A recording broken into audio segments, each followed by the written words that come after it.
तो अभी सामने ये राहुल काम कर रहे हैं, जो कि अभी स्टेशन मास्टर का मेडिकल दे के आए हैं, और यहाँ पे ये पीडीएफ बना रहे हैं पॉलिटी की। तो बैक एंड में आप जो देखते हैं कंटेंट जो आरबी चैनल पर डाला जाता है, उनमें इनका बहुत बड़ा हाथ है।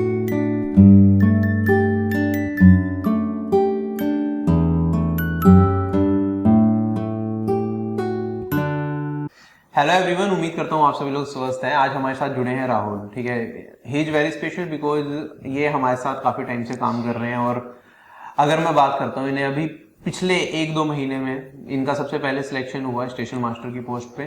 ठीक है, आरआरबी एनटीपीसी के थ्रू। अभी एमटीएस 2020 का भी रिजल्ट आया है, उनमें भी इनका फाइनल सिलेक्शन हो चुका है, और आगे बहुत सारे एग्जाम्स हैं जिनमें इनके चांसेस है कि सिलेक्शन तक डेफिनेटली पहुंचेंगे, जैसे एसएससी सीएचएसएल 2020 एग्जामिनेशन, उनमें बहुत अच्छे नंबर हैं इनके, definitely he will get selected. And उसके बाद आपका एसएससी एमटीएस 2021 जिसके मार्क्स अभी आए हैं, ठीक है, उसमें उनके 95 मार्क्स हैं out of 100, and that's a very brilliant score. And SSC CGL के थ्रू, सीजीएल 2021 भी इन्होंने दिया, उसमें भी काफी अच्छे स्कोर इनके बन रहे हैं, और फाइनल सिलेक्शन की पूरी उम्मीद है। ठीक है, तो यहाँ पे जो मेजर है वो है स्टेशन मास्टर की पोस्ट, जिनका अभी मेडिकल करवा के आए हैं, एंड उसके बारे में हम इनसे डिस्कशन करेंगे और इनकी जर्नी को समझेंगे कि कब से इन्होंने प्रिपरेशन स्टार्ट करी थी। अभी 2022 है, जब इन्हें लगातार 1-2 महीने के अंदर इतने सारे रिक्रूटमेंट के थ्रू जॉब मिलने वाली है। ऑल्दो ये काम एक पे ही करेंगे, बट प्रोसेस ऐसा होता है गवर्नमेंट का कि आपने एनटीपीसी दिया, ठीक है, उसका रिजल्ट आते आते जब तक आपको और एग्जाम्स भी आप दे रहे होते हैं तो उनमें भी सिलेक्शन हो जाता है, तो आप जॉब पे तो एक पे ही काम करेंगे। जैसे कि एमटीएस 2021, ऑल्दो इनके 95 मार्क्स हैं, but he won't be appearing the document verification, क्योंकि इन्हें जरूरत नहीं, already he will be getting a better post, right, तो थ्रू एनटीपीसी एग्जामिनेशन। सो इनकी जर्नी को समझेंगे, राहुल ने कैसे इन सब चीजों को टैकल किया, और अभी जब ये फाइनली सिलेक्शन तक पहुंच चुके हैं तो इन्हें कैसा फील हो रहा है।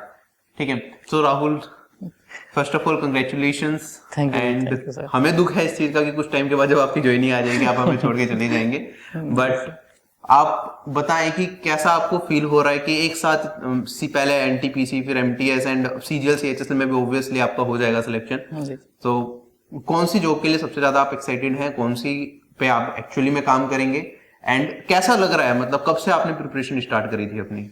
सर, सबसे पहले तो आपको दिल से धन्यवाद देना चाहता हूं सर, जो इतने बड़े प्लेटफॉर्म पे मुझे बोलने का मौका दिया सर आप, और एज ए एम्प्लॉय मुझे काम करने का भी मौका दिया सर, दिल से धन्यवाद सर इसके लिए। और सर, मैं 2019 से आपको फॉलो कर रहा हूँ। अलजेब्रा आपने 17 घंटे की वीडियो डाली थी, मैं वहाँ से आपको देखना स्टार्ट किया, और आज इस जर्नी को आपके साथ 22 में जॉब के थ्रू कंप्लीट किया सर। और वो जब मैं अलजेब्रा स्टार्ट किया था सर, तो जस्ट आप स्टार्ट ही किए थे, और आज सर सबके लिए आप आइडियल बने हुए हैं। तो सर इसके लिए थैंक यू सर, जो आपके साथ मुझे काम करने का मौका मिला, धन्यवाद सर। और सर, आपने जैसा बोला कि सर मेरी जर्नी स्टार्ट हुई है, स्टेशन मास्टर में सिलेक्शन हुआ और एमटीएस में भी सिलेक्शन हुआ सर, तो अभी तो स्टेशन मास्टर ही मुझे सही लग रहा है सर, तो उसी को मैं भी ज्वाइन करना चाहता हूँ। सो मैं स्टार्टिंग से लेके चलता हूँ कि गवर्नमेंट जॉब्स के बारे में आपको कब पता चला, और आपका एजुकेशनल बैकग्राउंड क्या है, कहाँ से हैं आप? सर, मैं पूर्णिया बनमनखी, जो बिहार में एक डिस्ट्रिक्ट है, वहाँ से आता हूँ। वहीं से मैंने पढ़ाई स्टार्ट की, क्योंकि पापा वहीं जॉब करते थे। मेरा गांव हुआ सर सिवान डिस्ट्रिक्ट, तो अब तो हम लोग सिवान में रह रहे हैं, लेकिन पूर्णिया में पापा जॉब करते थे, तो पूर्णिया से ही पढ़ाई स्टार्ट हुई, बनमनखी से। 10th भी वहीं से हुई, 12th भी वहीं से हुई सर। उसके बाद बीटेक मैंने उड़ीसा से किया है सर। तो 2014 में मेरी बीटेक कंप्लीट हुई सर। तो 1 साल दीदी की शादी में मैंने 15 तक घर पे रहा बीटेक के बाद सर।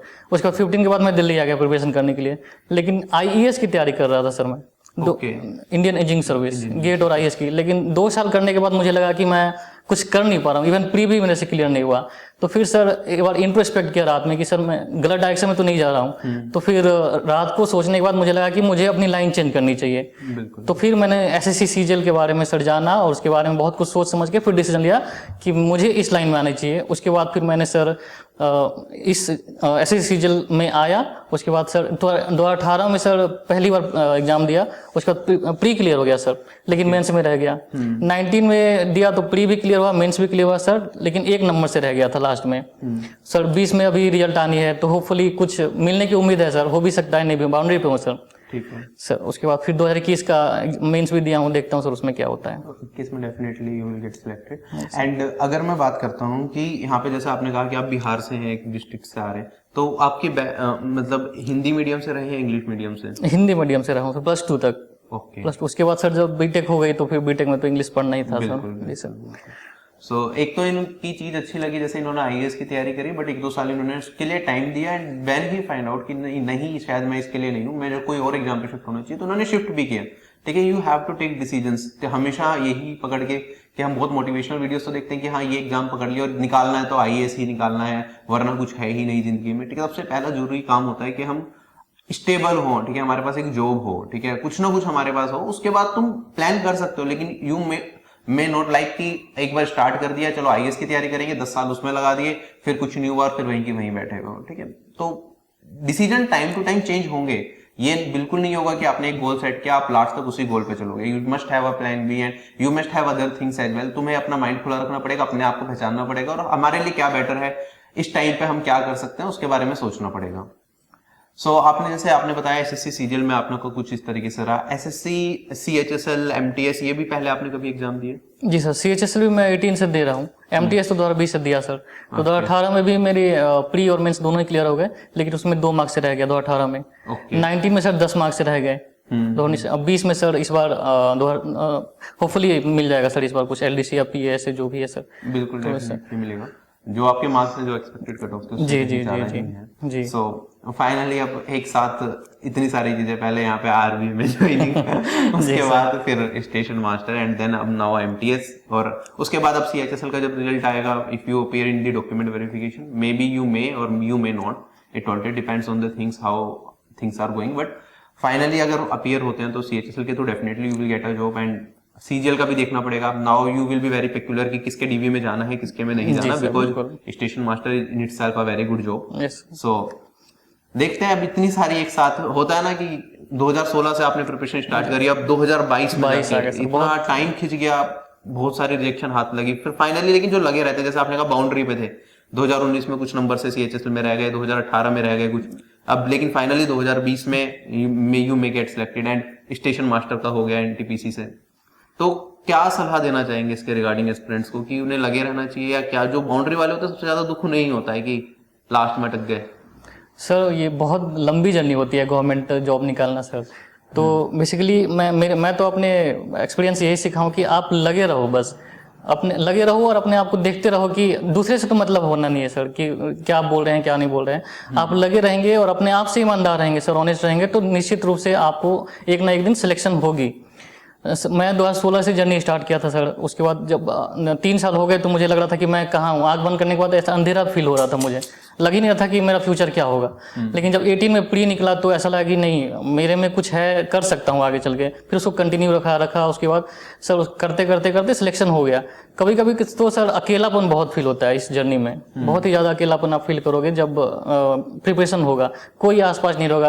आप मम्मी पापा से कितनी ही बातें शेयर कर सकते हो।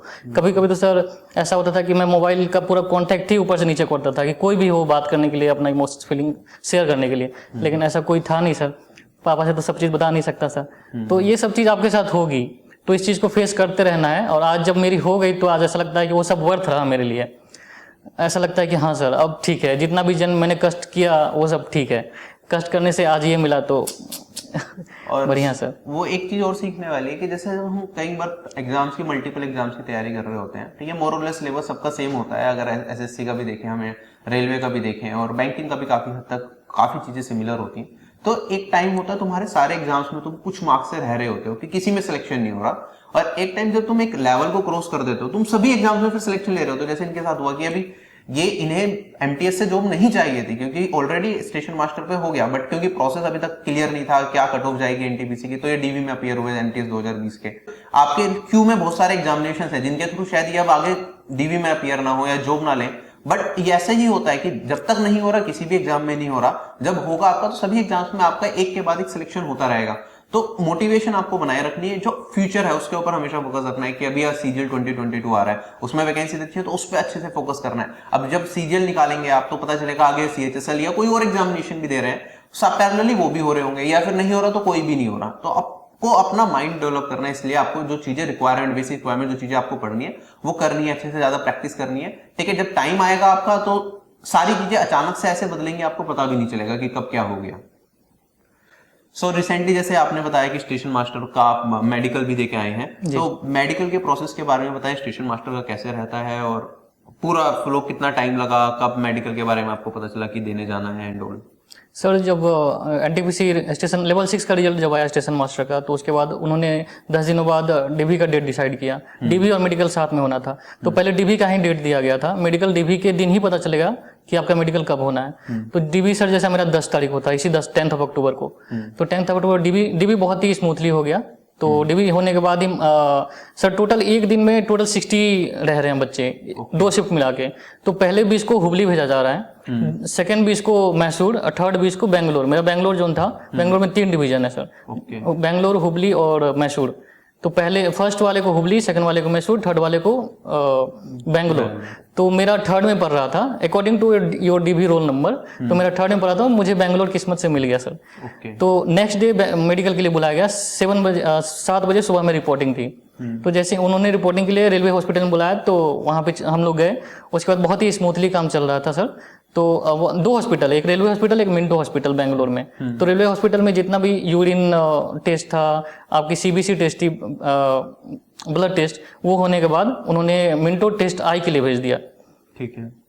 वहाँ पे आई टेस्ट होने के बाद सर मतलब कि मिनटों में ही बहुत टाइम लग गया। फिर हम लोग को नेक्स्ट डे भी आना पड़ा मेडिकल के लिए। तो नेक्स्ट डे जब आए तो फिर सर मेडिकल हुआ, फाइनल कंप्लीट करके। आंखों का टेस्ट बहुत ज़्यादा हो रहा है इसमें, लगभग 6-7 टेस्ट हो रहा है आंखों में। तो हमारे शिफ्ट में 18 थे पीपल, उसमें 18 में से 4 जने को रिजेक्ट किया गया आंखों के लिए। उसमें से 3 लड़के थे और 1 लड़की थी। तो 3 का 6/12 हो रहा था, तो 6/12 के लिए उन्हें रिजेक्ट किया गया। और जो 1 लड़की थी सर, उसका आंखों में कोई इशू नहीं था, उनको विजन में भी कोई इशू नहीं था, लेकिन उन्हें कॉर्निया में इशू थी। उन्हें पता ही नहीं था कि उन्हें कॉर्निया में भी इशू थी, शायद इनबोर्न होगी। तो जब टेस्ट हुई तो उन्हें कॉर्निया में इशू आ गई, तो रोने भी लगे। तो लेकिन वहाँ पे ऐसा कुछ जी ऐसा बहुत ही स्ट्रिक्टली चेकिंग हो रहा है। तो अच्छा रहा सर, मेडिकल बहुत ही स्मूथली हो गया सर। ठीक है।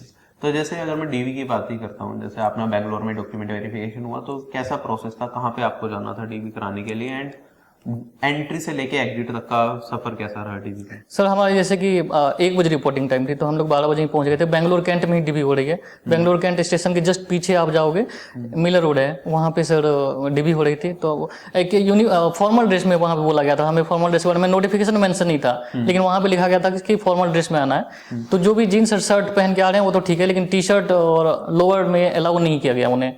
तो उन्हें पैंट वगैरह सब पहन के लाने के बोला गया। तो उसके बाद जब हम लोग डीवी के अंदर गए तो सर नीचे बैठा गया। उसके बाद फिर उन्होंने सब चीज़ जितना भी डॉक्यूमेंट्स होता है वो दिया, और एक फॉर्म फिल करने के लिए दिया गया। वो फॉर्म फिल करने के बाद सर हमें आधे घंटे बाद ऊपर भेजा गया। ऊपर में जाने के बाद एक एक करके एक चेयर पे बैठाया जाता है। टोटल 18 जन थे, तो टोटल 20 थे शिफ्ट में, जिसमें से 18 ही प्रेजेंट थे। तो सर एक चेयर पे ही आपका नंबर लिखा गया था, उस नंबर के अकॉर्डिंग आपको बैठना है, और फिर एक एक करके आपको डीवी के लिए बुलाया जा रहा था। तो डीवी होने के बाद उसी समय फिर डीवी में भी कम से कम 1 घंटे आपको लग ही जा रहे थे। एक पर्सन को? जी, एक पर्सन को। तो एक पर्सन को मतलब पूरा कंप्लीट होने में 1 घंटे लग जा रहे थे। मतलब 20 लोगों का या एक जने का? एक जने का सर। 1 घंटा? और कितने लोग करवा रहे थे पैरेलली? पैरेलली में लगभग 8-9 करवा रहे थे पैरेलल में। तो मतलब 2 से ढाई घंटे? जी, 2 से ढाई घंटे में पूरा ही हो गया। और एंड में जहाँ हो रहा था वहीं पे आपको बताया जा रहा था कि आपका मेडिकल कहाँ पे होगा। बेंगलुरु होगी या मैसूर होगी या हुबली होगी। उसी समय आपको एक सील कवर में दिया जा रहा था, इन्वेलप में। वो आपको सील ही रखना है, उसको खोलना नहीं है, नहीं तो फिर हॉस्पिटल वाले एक्सेप्ट नहीं करेंगे, आपको फिर से सील करवाना पड़ेगा। ठीक है। तो उसके बाद फिर से मेडिकल के लिए भेजा गया। तो जैसे आपने बताया कि वहाँ पे फॉर्मल्स में जाना था, तो ऐसा भी कुछ हुआ कि किसी को घुसने ही, मतलब जैसे टाइम 12 बजे का है, अब कोई इनफॉर्मल ड्रेस में आ गया, वो 12 बजे ही पहुंचा, तो उसे कहा फॉर्मल में आओ, तो वो तो जाएगा, चेंज करेगा, it will take some time. तो ऐसा नहीं कोई एंट्री का इशू हो कि बाद में घुसने नहीं देंगे या तुम लेट हो? अब नहीं, ऐसा नहीं था सर। बहुत सारे 3-4 बच्चे आए थे, वो लोअर में ही आ गए थे। तो उन्हें बोला गया कि आप जाओ, लेकिन आपको एंट्री नहीं अलाउ किया जाएगा जब तक आप यूनिफॉर्म मतलब फॉर्मल नहीं पहनोगे। तो वो फॉर्मल पहने, किसी और बच्चे से ही मांग लिया गया जो पहले शिफ्ट में आए हुए थे, उन्हीं से उन्होंने फॉर्मल पहन लिया, और फिर उसके बाद एंट्री अलाउ किया। किसी को रोका नहीं गया। कोई रोका नहीं गया। और कोई लेट आया हो, मान लो टाइम से थोड़ा? नहीं सर, उसके लिए भी इशू नहीं रहा। उसके लिए कोई इशू नहीं। अच्छा, ऐसा भी कुछ था कि जैसे मान लो किसी का आपका 10 तारीख को डॉक्यूमेंट वेरिफिकेशन था, जी, ठीक है, मान लो बाई चांस आपका कोई और पेपर पड़ गया उस पर्टिकुलर डे पे, या कुछ और पड़ गया, तो वहाँ पे ऐसा प्रोविजन है क्या कुछ कि 1-2 दिन आगे की डेट दे दें? जी सर, इसके लिए ऐसा दिया गया है। यदि आप 10 अक्टूबर को आप मतलब कि आप जिस डेट में आपका पड़ा उस दिन आप अपीयर नहीं हो पा रहे हो, तो एक 28 अक्टूबर को आप कर सकते हो फिर से दोबारा। डॉक्यूमेंट डीवी के लिए अपियर, उस सेकंड चांस दिया जाता है। उसमें भी नहीं हुए फिर आपको चांस नहीं दिया जाएगा। अच्छा, और यदि जी सर सेकंड चांस के लिए कैसे बताना पड़ेगा? क्योंकि जैसे मान लो 10 को ही मेरा कोई और एग्जाम है, तो मैं तो अपनी डेट पे नहीं पहुंच पाऊंगा, तो मुझे पहले इंटीमेट करना पड़ेगा या बाद में भी चल जाएगा, और कैसे करना है? पहले इंटीमेट भी आप सर कर सकते हैं, नहीं तो 28 अक्टूबर को सबके लिए ही दिया गया है। जो भी अपियर नहीं हो पाया है वो 28 अक्टूबर को जाके करवा सकते हैं। जी जी, तो ये भी अच्छा है। जी ये भी अच्छा है। एंड जैसे कि आप बता रहे थे कि वहाँ पे आपका डॉक्यूमेंट वेरिफिकेशन हो रहा था, तो वो स्मूथली चल रहा था, ऐसा तो नहीं था कि टेक्निकल कोई इशू आ रहा हो स्क्रीन पे या कुछ? एंड और कैसे हो रहा था एक्चुअली, वो डॉक्यूमेंट्स किस तरीके से चेक कर रहे थे, ओरिजिनल और फोटोकॉपीज कितनी ली थी, इसके सर ये दो सेट लिया जा रहा था फोटोकॉपी के, एक सेट नहीं लिया जा रहा था, 2 सेट लिया जा रहा था। दोनों सेट आप जैसे वो लोग बोल रहे थे वो उनके हिसाब से आप कर दोगे तो सर बहुत जल्दी हो जाएगा। नहीं तो बहुत बच्चे बिल्कुल अनऑर्गेनाइज्ड करके ले गए थे, इसलिए उन्हें लेट लग रहा था। तो आप पहले 10th 12th फिर ग्रेजुएशन फिर कास्ट सर्टिफिकेट ऐसा करके आप फोटो स्टेट रख देंगे तो ज़्यादा बेटर रहेगा। 2 सेट रखने के बाद वो ओरिजिनल मांग रहे थे। ओरिजिनल सब चेक करने के बाद, थोरोली चेक करने के बाद वो आपको ओरिजिनल वो अभी नहीं देंगे, वो आपको पैनल जो 3-4 पैनल है वहाँ पे वो लोग पास करते जाएंगे। एंड में आपको ओरिजिनल मिल जाएगी विथ मेडिकल सर्टिफिकेट। उसके बाद फिर सर ऐसे ही हो रहा था, बहुत ही स्मूथली सर हो रही थी। अच्छा, जैसे जो फोटोकॉपीज लेके जाती है वो सेल्फ अटेस्टेड? जी जी सेल्फ अटेस्टेड, कहीं से किसी से? जी विथ डेट विदाउट डेट दोनों ही चलेगा सर, सेल्फ अटेस्टेड थे सर। ठीक है। और फोटोग्राफ्स वगैरह? फोटोग्राफ्स 5 फोटोग्राफ्स आपको रखना होगा सर, बाकी और कोई एक्स्ट्रा? और एक्स्ट्रा कुछ नहीं सर बाकी। ठीक है। अच्छा, जैसे कास्ट सर्टिफिकेट्स वगैरह होते हैं तो इसमें कुछ डेट वगैरह का इशू था वहाँ पे, क्रूशियल डेट का, या फिर ऐसा कुछ नहीं ऑब्जर्व करा उन्होंने? हमारे शुरू में तो ऐसा कुछ नहीं रहा सर। ईबीसी का इकोनॉमिक्स बेसिस पे, इकोनॉमी बेसिस पे प्रॉब्लम हो गया था 2-3 बच्चे को। जी ईडब्ल्यू से ओबीसी में ईबीसी जो जी क्रीमी लेयर करके जो आता है, तो उनके लिए इशू रहा, तो उसको भी कर दिया गया सर। काफी कोऑपरेट हैं वो लोग, काफी कोऑपरेटिव थे, कहीं भी कोई भी इशू आ रहा था तो टाइम भी दे रहे थे और बहुत अच्छे से सुन भी रहे थे अपने बातों को। ये भी बहुत अच्छा, मतलब एक ओरा बन जाता है कि अगर कोऑपरेटिव स्टाफ हो तो तुम्हें अच्छा लगता है डीवी के टाइम पे भी, वरना अंदर से डर बैठा रहता है। डीवी का सबसे ज्यादा डर रहता है कि रिजेक्शन ना हो जाए। ये फाइनल था तो वैसे भी थोड़ा डर तो होना ही है सर।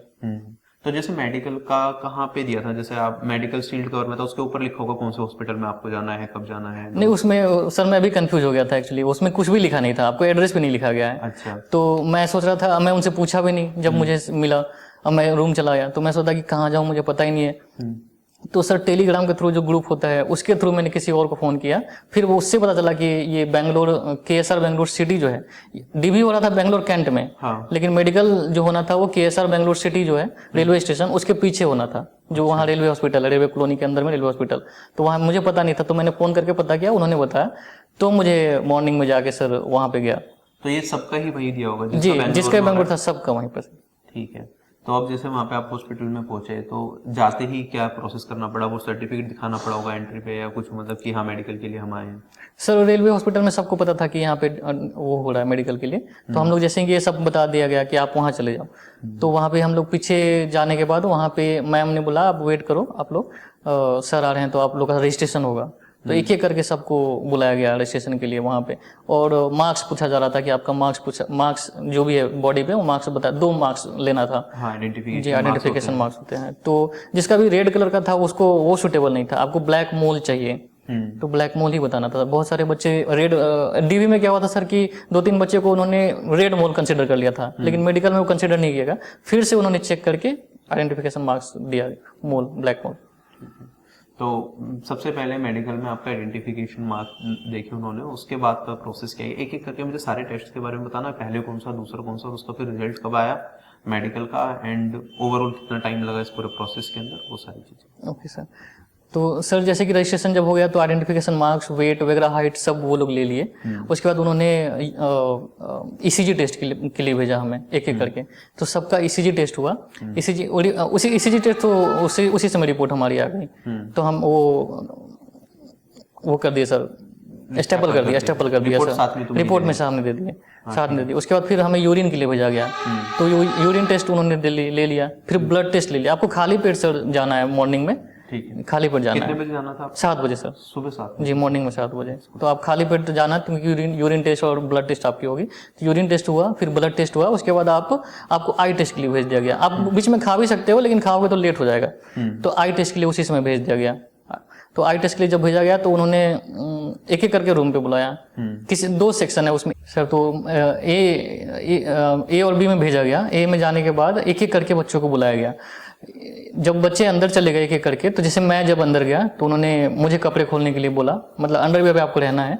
उसके बाद उन्होंने बोला कि आप बैठो, उठो बैठो, फिर हाथ को चलाने के लिए बोला। बेसिकली आप देख रहे थे कि आप सही हो या नहीं। उसके बाद फिर जब देखने के बाद फिर मुझे थोड़ी दूरी पे भेजा गया, रूम में ही, रूम थोड़ी बड़ी थी। उसके बाद उन्होंने मेरा ईयर टेस्ट उन्होंने किया।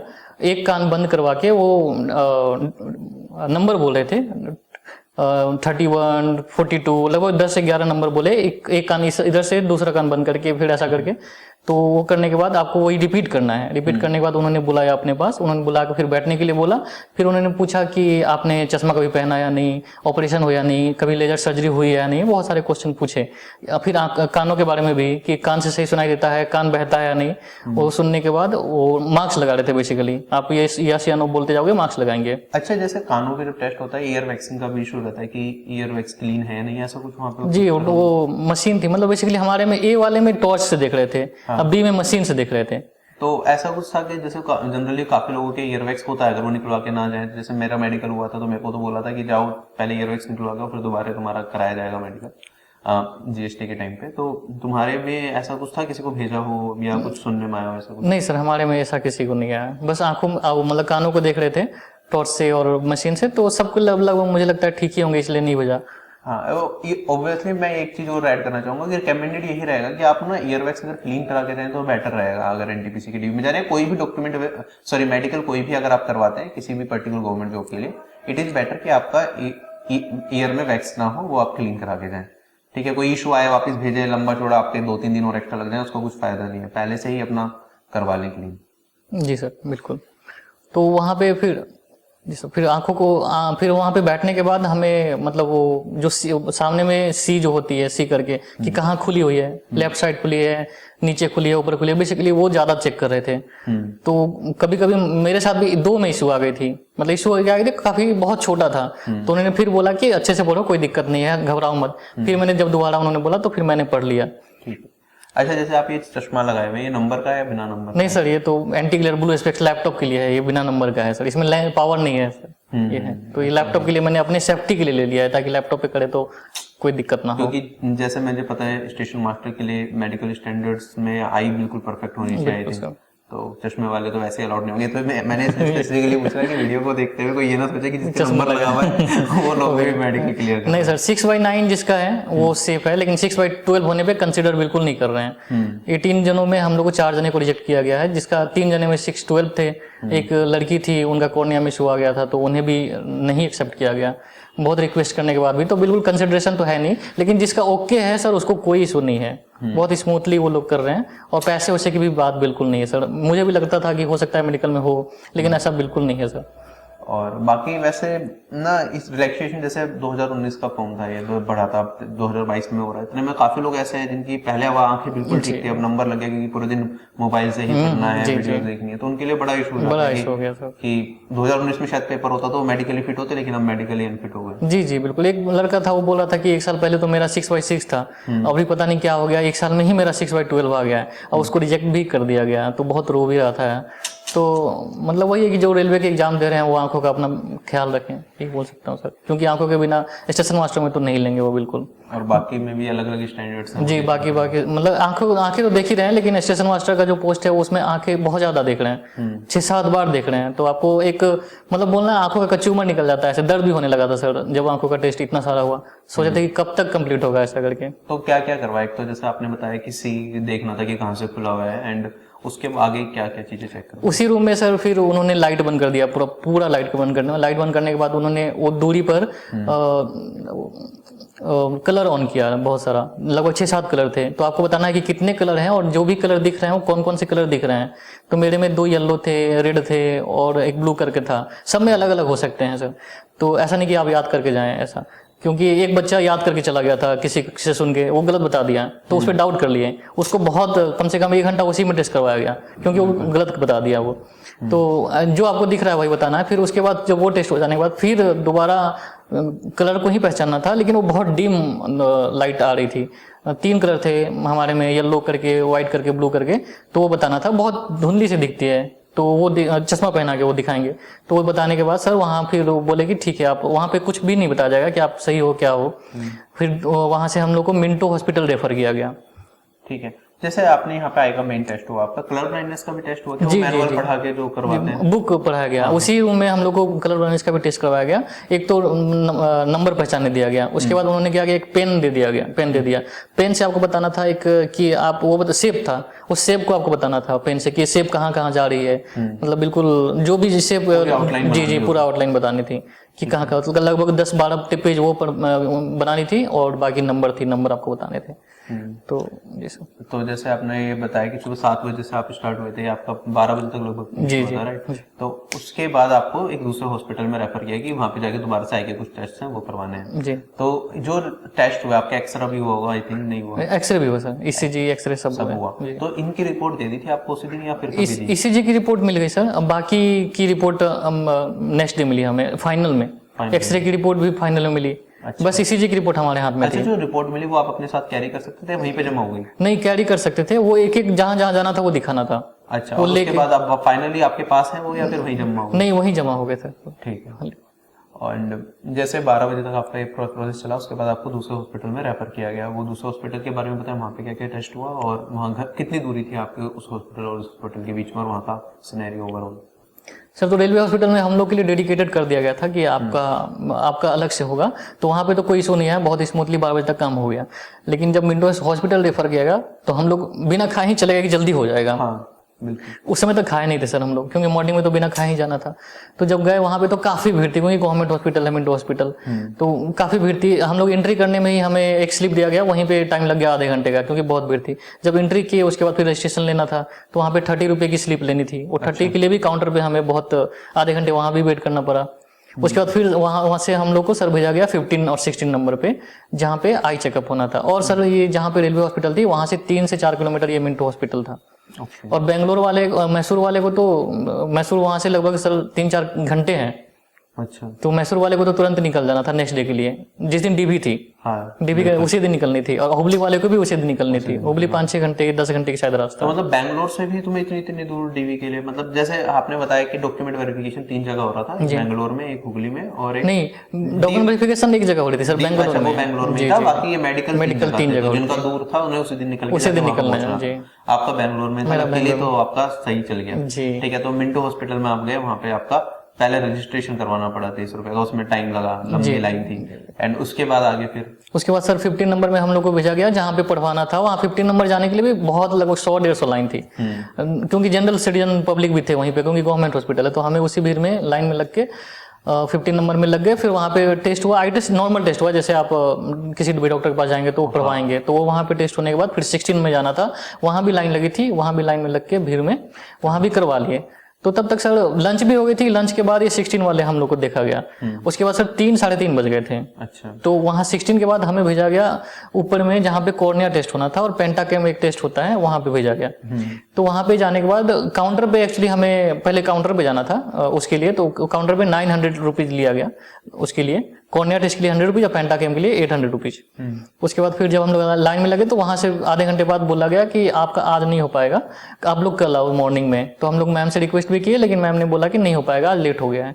तो हम लोग सर 9 बजे हम लोग को वहां पे बुलाया गया, लेकिन हम लोग 7-7:30 तक पहुंच गए थे सब, सारे बच्चे। तो 10:30 तक वेट करने के बाद हम लोग को एंट्री करवाया गया, क्योंकि उसके पहले जो नॉर्मल पब्लिक थी जिनका ऑपरेशन हुआ था उन्हें देखा जा रहा था। उसके बाद सर जब 10:30 हो गए थे, एक एक करके उन्होंने बुलाना स्टार्ट किया। तो उसके बाद फिर वो चेक हुई, अंदर में मशीन के द्वारा चेक हुई। वहां पे लाइट आपके आंखों पे दिया जाएगा, वो फोटो लेंगे के बाद आपका कॉर्निया टेस्ट होगा। तो एक बार क्या हुआ सर कि वो डॉक्टर, एक्चुअली क्या है कि लाइट जब पड़ने के बाद मेरी आंखें ब्लिंक हो जाती है थोड़ी सी, हल्की सी आंसू भी आ गई। तो जब उन्होंने लाइट जलाया तो मेरी आंखें ब्लिंक हो जा रही थी बार बार। तो मैम ने बोला कि तुम यहाँ खेलने आए हो तो बाहर चले जाओ, यहाँ पे खेलने के लिए नहीं है। ये स्पेसिफिक इशू है, मैं इसके बारे में थोड़ा बोलना चाहूंगा। ये आई ब्लिंक होना, ये actually it is a symptom of dryness, कि जब हम ज्यादा स्क्रीन टाइम यूज करें, जैसे आप लोग ज्यादा मोबाइल पे पढ़ रहे हैं या लैपटॉप पे पढ़ रहे हैं, जितना ज्यादा आप स्क्रीन यूज करेंगे ना, आपकी आंखों में ड्राइनेस आएगी। तो इसके लिए कुछ ऑइंटमेंट्स होती हैं जो ड्राइनेस नहीं आने देती, वो आप टाइम टू टाइम यूज कर सकते हैं, किसी डॉक्टर से प्रिस्क्राइब करवा सकते हैं। मैं नाम तो ऐसे नहीं दे सकता किसी भी दवाई का। या फिर पानी के छपके ज़्यादा से ज़्यादा मारे, ये this is only because of dryness, कि हम स्क्रीन टाइम बढ़ गया, आंखों में कोई प्रॉब्लम नहीं आई, लेकिन ड्राइनेस आ गई जिसकी वजह से ना जैसे लाइट का एक्सपोजर आता है या कुछ होता है तो वो आंखें ब्लिंक होने लग जाती हैं, ठीक है, फोकस थोड़ा सा बिगड़ जाता है उससे। जी सर, मेरे साथ भी वही हो रहा था सेम, मुझे लगता है मुझे भी ड्राइनेस की इशू है, तो आंखें ब्लिंक हो जाती थी, तो मैम मुझे डांटी कि 2 सेकंड तो कम से कम वो रखो तभी तो फोटो खींच पाऊंगी, तो फिर कैसे भी करके मैंने रखा, तो उन्होंने फोटो खींचा, उसके बाद फिर रिपोर्ट मतलब प्रिंट आउट होने में थोड़ा टाइम लग गया, लगभग 15-20 मिनट, क्योंकि प्रिंटर थोड़ा खराब हो गया था। तो प्रिंट आउट लेने के बाद वहां से फिर एक और जगह उसी मिंटो हॉस्पिटल में हमें भेजा गया, वहां पे फाइनल सिग्नेचर होना था डॉक्टर करते। तो क्योंकि वो रिपोर्ट जो हमें मिली थी कॉर्निया और पेंटागेम की, वो देख के वो डॉक्टर बोलते कि ये नॉर्मल है या क्या है, तो वहां पे करने के बाद वहां भी लाइन लगनी पड़ी, लेकिन वहां ज्यादा भीड़ नहीं थी सर। तो वहां पे लाइन लगने के बाद मतलब 11 बज गए थे, 11:30 हो गए थे, तो वो सर ने लिख दिया कि ये नॉर्मल है। नॉर्मल होने के बाद फिर वहां से हमें रेलवे हॉस्पिटल जाना था। रेलवे हॉस्पिटल जब हम लोग गए तो 12:30 बज गया। 12:30 होने के बाद 1 बजे लंच हो गई वहाँ पे, तो अब वहाँ सर ने बोला कि अब 3:30 बजे से मैम आएंगी, तो मैम जब आएंगी तब भी आपका वो होगा। तब फिर लंच हो गया, तो फिर हम लोग भी लंच कर लिया आराम से। उसके बाद फिर जब 3:30 हुआ सर, तो ऐसे एक्चुअली 4 बजे मैम आई। 4 बजे के बाद सबका वो जो रिपोर्ट हम लोग के हाथ में था वो रिपोर्ट ले लिया गया एक एक करके सारे को। तो जिसका ए था सर स्टार्टिंग में, ए वाले को ए के पास जाना था और बी वाले को बी के पास जाना था सर। तो उसके बाद फिर हम लोग को ए रूम में भेजा गया। ए और बी बेसिकली रूम है, ए सेक्शन में रैंडम दिया गया, ऐसा नहीं कि आपको रोल नंबर ऐसा कुछ करके। तो ए और बी में देने के बाद हमें ए में चला गया और बी वाले को बी में जाने, बी ए वाले में वेट करते रह गए। वो लोग अपना जिसका भी रिजेक्ट होना था सर, जिनको डाउट था उनको बुलाया गया, हम लोग को नहीं बुलाया गया जिसका क्लियर था। उनको बुला के मतलब काफी वो लोग कोऑपरेट कर रहे थे, 3 से 4 बार उन लोगों को पढ़ने दिया गया। वो लोग बोले कि लास्ट चांस है, तुम लोग पढ़ दो, तुम लोग का हो जाएगा। तो लेकिन उन्होंने फिर अब 6/12 है तो नहीं पढ़ पाएंगे, तो नहीं पढ़ पाए, तो उनको बोला कि अब तुम बाहर वेट करो कोई। और फिर बाकी जिसका भी सही था उनको रोकने के लिए बोल दिया गया। उसके बाद फिर आधे घंटे 1 घंटे बाद बाहर आके वो लोग अनाउंस कर दिए, जैसे कि मेरा नाम राहुल राज है, तो राहुल राज आप फिट हो, बस इतना ही बोला गया। कोई डॉक्यूमेंट वगैरह, कोई डॉक्यूमेंट्स उन्होंने नहीं दिया, स्लिप बोला कुछ भी हमें नहीं मिला कि आप फिट हो या क्या हो। बस बाहर आके अनाउंस कर दिया गया कि आप फिट हो, जिसका नाम लिया गया वो फिट है, जिसको नहीं लगा वहीं पर रोक दिया गया। ठीक है जी। तो ऐसा भी मतलब कि जैसे आपने बताया 3-4 लोग शायद अनफिट हुए थे, तो एक तो नॉर्मल आई टेस्टिंग हो गई, कोई ऐसे टेस्ट थे जिसकी वजह से कोई रिजेक्ट हुआ हो, मे बी ठीक है ब्लड टेस्ट में कुछ आया हो, या आगे चल के एक्सरे हुआ था उसमें कुछ आया हो, यूरिन टेस्ट में कुछ आया हो, या फिर कोर्निया का आपने कहा अलग से भी टेस्ट हुआ और कुछ और 1-2 नाम और बताए थे आपने जो स्पेसिफिकली जाके हुए थे, जी जी, जिसमें काफी टाइम भी लगा, वो तो उनमें किसी को रिजेक्ट किया? जी जी, तो 6/12 में 3 जने को रिजेक्ट किया गया, और बाकी ब्लड वगैरह इशू में किसी को इशू नहीं आया सच, लेकिन जिसका भी एक जने का शुगर का इशू आ गया था, तो उसका शुगर हाई जा रहा था बार बार, तो उसको जब तक बोला गया कि जब तक तुम्हारा शुगर कंट्रोल नहीं होगा तब तक तुम यहीं पे रुको, तो उसको 2 से 3 दिन लग गए। उनसे बात हुई तो 2 से 3 दिन बाद जब शुगर उसका कंट्रोल हुआ फिर उसका मेडिकल हुआ। तो रिजेक्ट नहीं करेंगे, आपका शुगर या बीपी भी हाई रहेगा तो भी आपको रुकना पड़ेगा सर। वो मौका दे रहे एक तरीके से ना कि बच्चा इतना आगे तक पहुंचा है, तो इस वजह से किसी रीजन की वजह से भी शुगर हाई हो सकती है। जी जी, बीपी भी कई बार एक्साइटमेंट की वजह से या फिर एंजाइटी की वजह से हाई हो जाता है, कि तुम्हें मौका दे दिया जा रहा है कि तुम अपना नॉर्मल करवा लो, once you get the normal report फिर तुम्हारा हो जाएगा। जी जी, that's a very cooperative thing कि वो इतना कंसीडर कर रहे हैं बच्चों के लिए। जी, बहुत काफी कोऑपरेटिव है सर हर तरीके से। उसके बाद सर एक लड़की थी, उनका कॉर्निया में इशू आ गया, वो जो कॉर्निया और पेंटागेम जो एंड में मिंटो हॉस्पिटल में टेस्ट हुई, उनको बाकी सब में कोई पढ़ने वढ़ने में कलर ब्लाइंडनेस में कहीं भी उनको दिक्कत नहीं आई, लेकिन शायद उनका इनबॉर्न होगा या पता नहीं क्या होगा, कॉर्निया में इशू आ गई, या कॉर्निया थीन हो सकती है, ऐसा बोल नहीं सकता सर, क्योंकि उन्हें भी पता नहीं था। उन्होंने काफी पैनल डिस्कशन हुआ सर, 15 से 16 जने को बुलाया गया, वो बैठ के डिस्कशन किए इनके बारे में। उसके बाद उन्होंने फिर बाद में डिसाइड किया कि नहीं, इनको एक्सेप्ट नहीं किया जा सकता। हो सकता है उन्हें बोला गया कि ये सीरियस इशू है, हो सकता है आपकी आई साइट जा सकती है फ्यूचर में, उन्होंने बोला उनको। तो उसके बाद फिर बस वही है सर, उसके बाद उनको भी एक्सेप्ट नहीं किया गया। ठीक है, तो ये बहुत गलत हुआ, बट ये भी है कि उन्हें थोड़ा आइडिया भी लगा, जिनके साथ ये इशू है वो आगे भी अपनी आंखों का ध्यान रखेंगे। मे बी कि स्टेज पे उन्हें पता चल गया, हो सकता है अगर रेलवे का एग्जाम देते ही नहीं और ये टेस्ट होता ही नहीं तो 5 साल 6 साल बाद एकदम अचानक आंखों में बहुत बड़ी दिक्कत आ जाती है और फिर उसका कोई इलाज भी संभव ना हो। जी जी, बिल्कुल। तो इसमें भी नेगेटिव में भी एक पॉजिटिव ये हम देख सकते हैं जी जी, कि तुम्हारे टेस्ट हुए हैं एंड ऑल, बट जो भी है ओवरऑल फिर आपका जैसे ये इसके बारे में आपको पता चल गया मेडिकली आप फिट हुए, ठीक है। ये तो आई के लिए बताया या फिर ओवरऑल? ओवरऑल सर, लास्ट में एंड में सब चीज बताई ये जाएगी। मिंटो हॉस्पिटल में नहीं नहीं सर, रेलवे हॉस्पिटल में एंड में। मिंटो हॉस्पिटल में हम लोग मिंटो हॉस्पिटल से 12 बजे आ गए थे। अच्छा हाँ, जब वहां से वापस आ गए थे 12:30 जब वापस गए थे। जी जी जी। तो एंड में वो 3 साढ़े 3 बजे के अराउंड जब लंच खत्म हुआ तो उन्होंने बोला कि आप वेट कीजिए, आप लोग को एक एक करके बताया जाएगा। और जिनको भी रिजेक्ट होना था मतलब जिनमें डाउट था उनको बुलाया गया दोबारा चेकअप के लिए। दोबारा चेकअप हुआ, उनको फिर से बहुत टाइम दिया गया उनको भी सर, लेकिन फिर वो नहीं कर पाए तो फिर एंड में उनको ये कर दिया गया सर। ठीक है, तो उसके बाद ये प्रोसेस आपका खत्म होता है? जी उसके बाद वापस आप जी, उसके बाद अपने घर जाके। तो आपने जैसे ट्रेन की बुकिंग कराई होगी, आप जैसे दिल्ली से यहाँ से गए थे वहां पे, तो कितना टाइम लगा था बेंगलोर तक जाने में? और वापसी की ट्रेन आपने कब की कराई थी? क्योंकि पहले बुकिंग कराई होगी या तत्काल में? सर जाने के लिए तो मैंने पहले बुकिंग करवा दी थी क्योंकि मुझे पता था कि डीबी इस दिन होना है, लेकिन आने के समय मेडिकल कब होना था ये पता नहीं था। तो जाने के लिए 10 तारीख को मतलब 6 तारीख को बुकिंग हुई थी, मतलब 44 आवर्स सर ट्रेन ले रहा है वहाँ पे जाने के लिए। तो मैं 8 को वहाँ पे पहुंच गया था। एक दिन वहाँ पे रेस्ट करके पता कर लिया कि हॉस्पिटल मतलब डीबी कहाँ होना है, फिर 10 को डीबी हो गया। फिर जब 11 को मेडिकल हुआ तो मतलब 12 बजे तक लग रहा था कि सर काफी जल्दी हो जाएगा। तो मैंने घर वालों को बोल दिया कि आप नेक्स्ट डे के लिए टिकट करवा लो तत्काल। तो घर वाले ने, मैंने रात में बोला था सर, तो लेकिन गलती से जो शॉपकीपर है वो दिन का कर दिया। लेकिन दिन का करने के बाद तत्काल में तो वैसे भी सर रिफंड तो होता नहीं है। तो जब टिकट कंफर्म हो गया तो फिर जब नेक्स्ट डे में गया तो पता चला कि अब तो शाम में ही होगा सब चीज। जी, तो टिकट तो वैसे भी चली गई। तो सर आप कम से कम 2 दिन लेके चलें, 2 दिन लग ही जा रहा है मेडिकल कंप्लीट होने में। 2 दिन मिनिमम है। और किसी का जैसे इशू आ रहा था जी, इशू वाला है तो कम से कम 3-4 दिन भी आप रुक सकते हो। तो 3 का भी अगर एडवांस कर रहे हैं तो 3 से 4 दिन का भी कर सकते हैं, वरना यही है कि तत्काल ही बेटर रहेगा सर। जी जी जी, मे भी नहीं भी मिले तो थोड़ा कोई दिक्कत नहीं। जी सर, आराम से वो टिकट नहीं ले तो ही ठीक है, वहां जाके भी टिकट मिल जाएगी तत्काल तो वो ज्यादा बेटर है, क्योंकि वहां पता नहीं है कि आपको क्या इशू होने वाला है। ठीक है। तो जैसे ट्रेन वगैरह में गए तो कोई एस्पिरेंट्स मिले रास्ते में, या जर्नी बिल्कुल सीधा बेंगलोर में जाके? जर्नी सर बेंगलोर में, यहाँ कोई नहीं मिले तो सर। वहाँ पे क्या रूम वगैरह ले लिया? जी जी, वहाँ पे near by KSR Bengaluru city के पास ही मैंने रूम ले लिया था, क्योंकि बेंगलोर कैंट पे डीबी होना था, लेकिन बेंगलोर कैंट में उतना होटल नहीं है जितना होना चाहिए।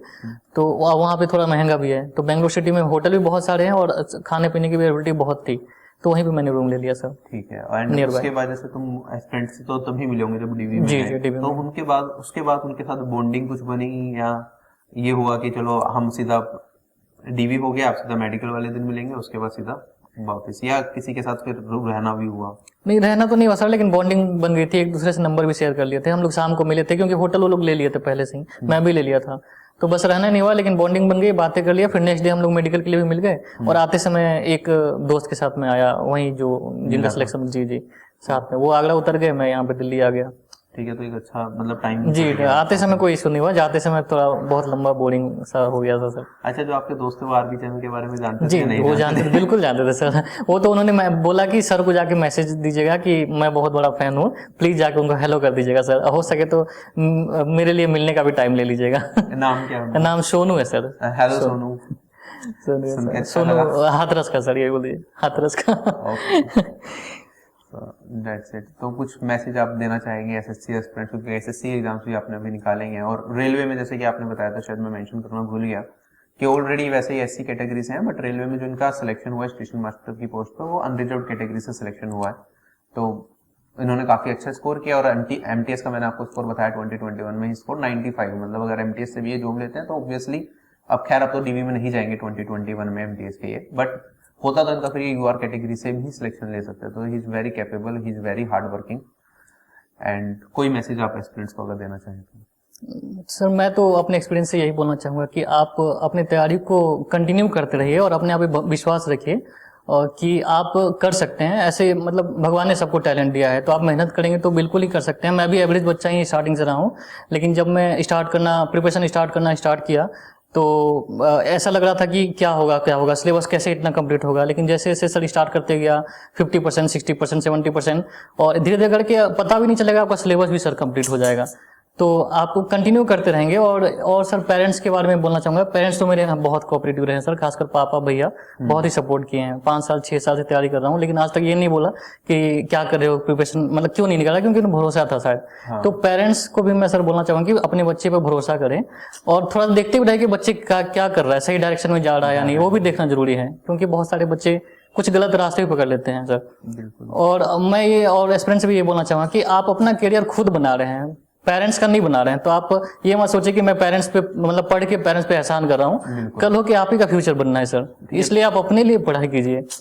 और ऑफ कोर्स जब हो जाएगा तो पेरेंट्स का तो शादी सब लेगा ही सर, उन्हीं हुई होगी सर। ठीक है, मे बी जब आपका रिजल्ट आए वो इतना शो ना करें कि ठीक है चलो हो गया तो हो गया। स्टार्टिंग में ऐसा कई बार होता है कुछ पेरेंट्स का, जैसे कुछ वेल टू डू फैमिली से भी लोग होते हैं कि ऑलरेडी उनकी फैमिली में बहुत कुछ है, मतलब दे आर मतलब अच्छे खासे बिजनेस चल रहे हैं, सब कुछ, उनके बच्चे गवर्नमेंट जॉब में जाते हैं। तो स्टार्टिंग में क्योंकि देखो ये आपकी लाइफ, आप डिसाइड करते हो नहीं मुझे गवर्नमेंट जॉब करनी है या मुझे प्राइवेट में जाना है या पापा का बिजनेस करना है, या फिर अगर घर पे कोई अच्छा खासा वेल सेटल्ड बिजनेस नहीं है तो भी आप, हर तरह के बच्चे आते हैं। मैं ये नहीं कह रहा कि बिल्कुल जो बिलो पॉवर्टी लाइन स्टूडेंट्स हैं या फिर जो बिलो एवरेज फैमिली से बिलोंग करते हैं, ठीक है, वही पेपर दे रहे हैं। हर तरह के लोग गवर्नमेंट जॉब में आ रहे हो, रेलवे का पेपर भी हर तरह के लोग देते हैं और एसएससी का पेपर भी हर तरह के लोग देते हैं, यूपीएससी का पेपर हम देखते हैं, डॉक्टर्स, इंजीनियर, आईआईटीएंस वो लोग भी दे रहे होते हैं, राइट। तो हर बैकग्राउंड के बच्चे एग्जाम देंगे गवर्नमेंट जॉब के लिए और हर फैमिली का जो रिएक्शन होगा उसके बाद वो डिफरेंट होता है, ठीक है।